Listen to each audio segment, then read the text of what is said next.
नमस्कार दोस्तों।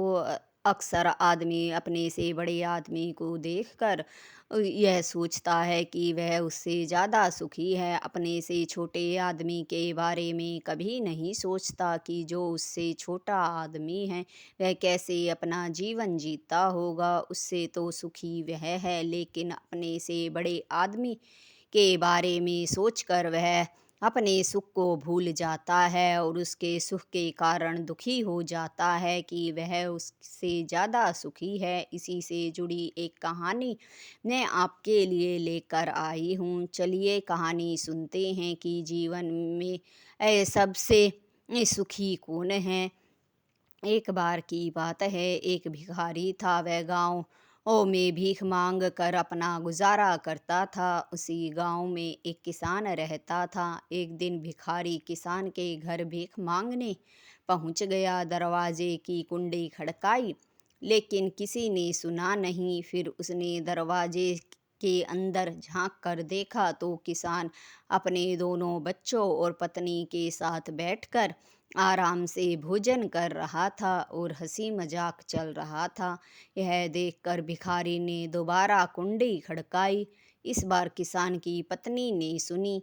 वह थोड़ा आटा चावल लेकर बाहर आई और भिखारी को दे दिया।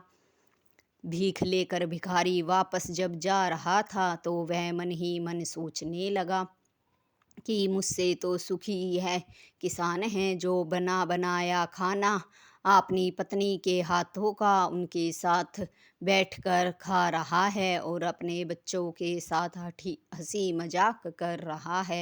यह सोचते हुए भिखारी ये चला जा रहा था कि मैं तो सारा दिन भीख मांगता हूँ, जो कुछ भी मिलता है फिर घर जाकर इसे पकाता हूँ और खुद ही खाता हूँ। मैं तो इससे दुखी हूँ, यही सुखी है।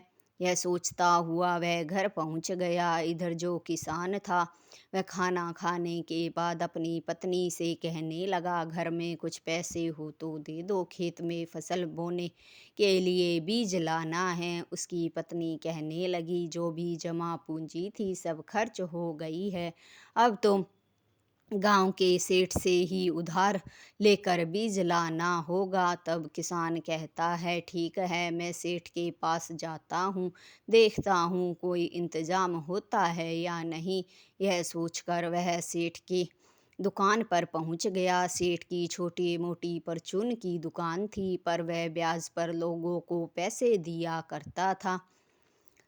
जब किसान सेठ के पास पहुंचा तो कहने लगा, सेठ जी मुझे 2,000 रुपये बीज खरीदने के लिए चाहिए। सा सेठ ने उसे 2,000 रुपये दे दिए। वहाँ पर 10,000 10,000 रुपयों का लेन देन चल रहा था। यह देखकर किसान जब पैसे लेकर लौट रहा था उसके मन में आया कि मुझे तो 1,000 2,000 के लिए भी सेठ के आगे हाथ फैलाना पड़ता है।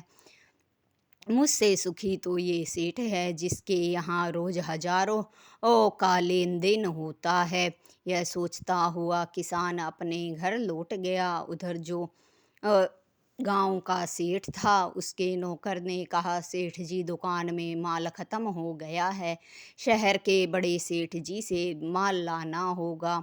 यह सुनकर गांव का सेठ बड़े शहर में बड़े सेठ के पास माल खरीदने के लिए पहुंच गया। वहां पर जाकर वह देखता है कि बड़े सेठ के यहाँ तो लाखों का लेन देन होता है। उसने बड़े सेठ की जो बहुत बड़ी दुकान शहर में थी उससे अपनी छोटी दुकान के लिए माल खरीदा और वापस जब आने लगा तो रास्ते में सोचने लगा कि मैं तो अपने आप को यूं ही सेठ कहता हूँ, मुझसे बड़ा तो ये सेठ है जिसके यहाँ रोज लाखों का लेन देन होता है, मेरे यहाँ तो कुछ 1,000 रुपयों का ही लेन देन होता है।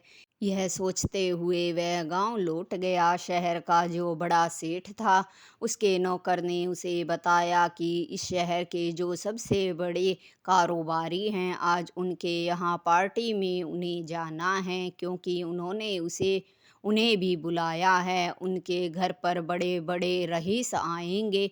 ये बड़ी ही शानदार पार्टी होगी। तब उसने अपने नौकर से कहा, ठीक है, बड़ा सेठ शहर के बड़े कारोबारी के यहाँ शाम को पार्टी में पहुँचता है। वहाँ पर बड़े बड़े कलेक्टर, मिनिस्टर, गवर्नर आए हुए थे। सब कुर्सियों पर व्यापारी को घेर कर बैठे हुए थे।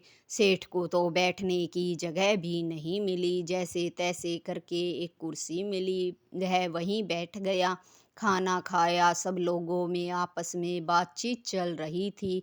इतनी बड़ी पार्टी और इतने बड़े बड़े लोगों को व्यापारी के घर देखकर सेठ मन में सोचने लगा कि मैं तो अपने आप को यूं ही बड़ा सेठ कहता हूँ।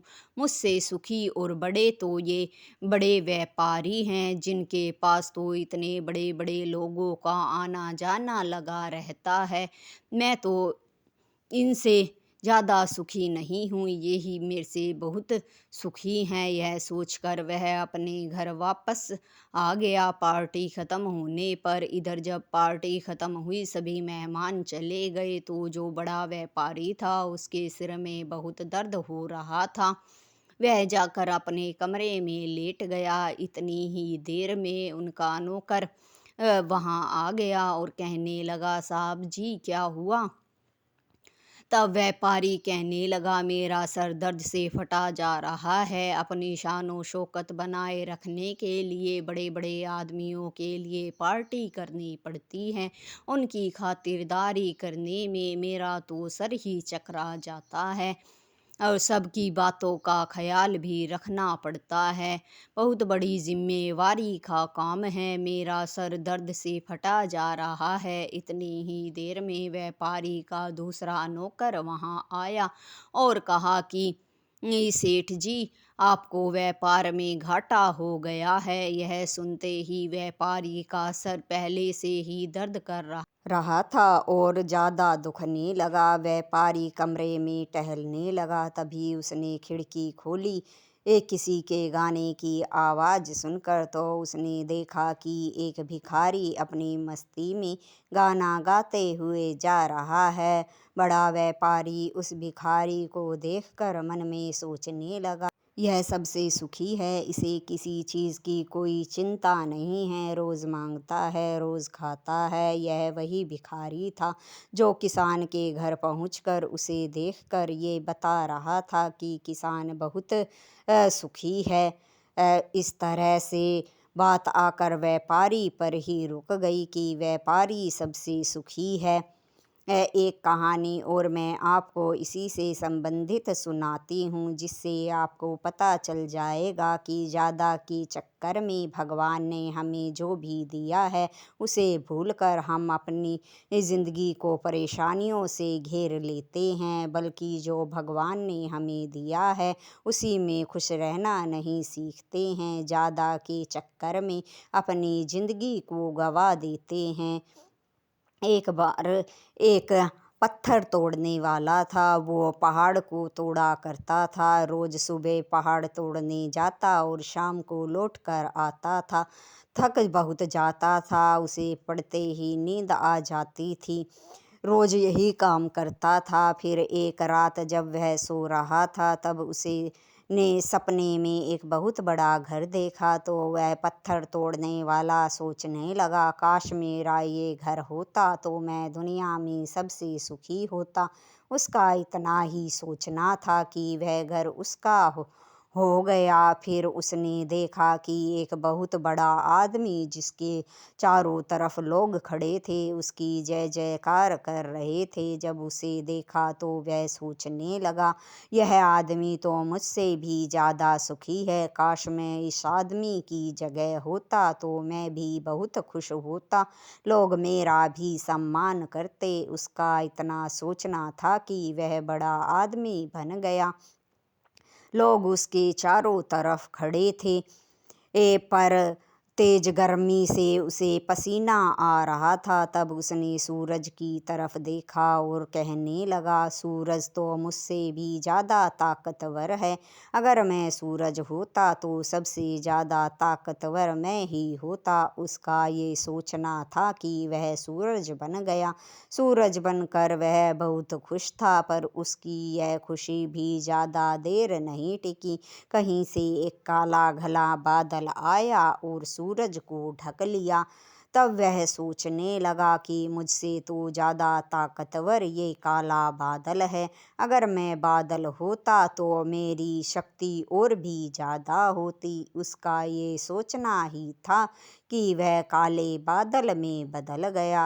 बादल में बदल कर वह बड़ा खुश था। इतनी ही देर में तेज हवा का एक झोंका आया और बादल को चीरते हुए हवा चली गई। तब वह सोचने लगा कि मुझसे तो ज़्यादा ताकतवर ये हवा है।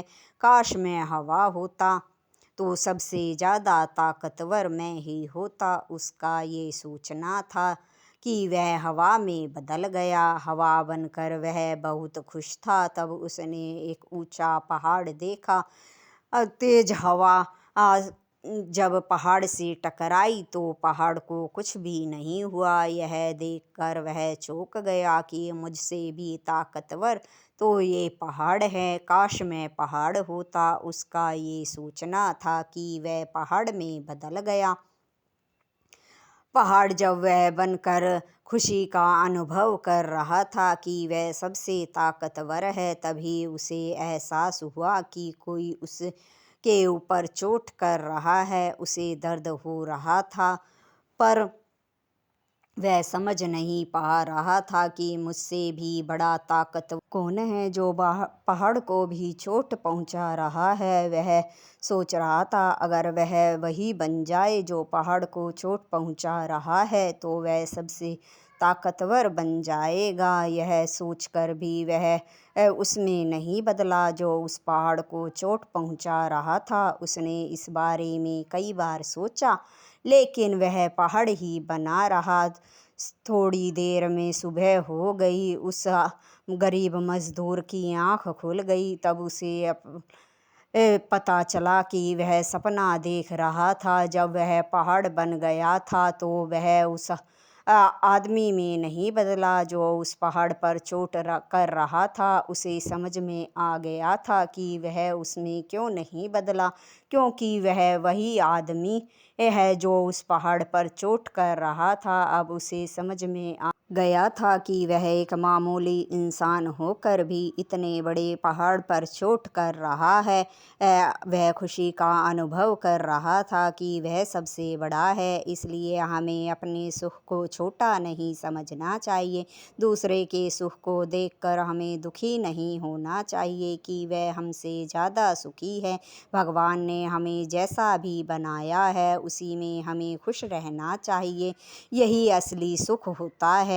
कहानी आपको अच्छी लगी हो तो लाइक, शेयर और सब्सक्राइब ज़रूर करें। धन्यवाद दोस्तों।